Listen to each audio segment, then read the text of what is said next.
You know that feeling when you're about to make a big decision and someone asks you a question you don't want to answer? The day before I signed a six-figure franchise agreement, my dad asked me one simple question, and I ignored it.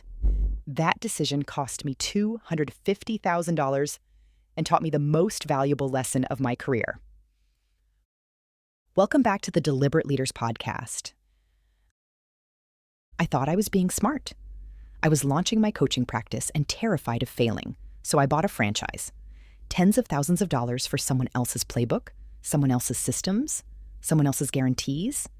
It felt safe, structured, the smart business move.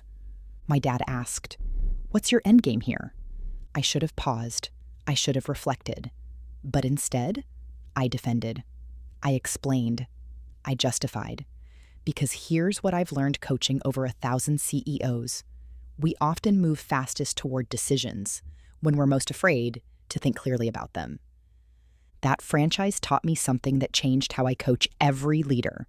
You weren't reacting to the question. You were reacting to the fear underneath it.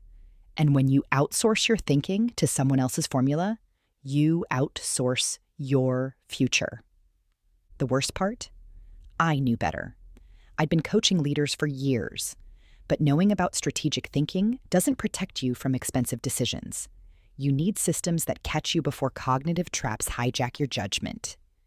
In my new book, Think First, I break down the 5 cognitive traps that cost leaders millions and the 5 methods that interrupt them before they execute. Because here's what I discovered. The most successful leaders are not the ones who never make mistakes. They're the ones who catch themselves before autopilot takes over. If you've ever ignored a question because you didn't want to face the answer, you're not alone. The executive edition of Think First releases soon, and it includes the exact framework I use to catch myself before expensive reactions. Visit deliberatedirections.com/thinkfirst to get on the early access list, because the most expensive decisions are the ones you make on autopilot.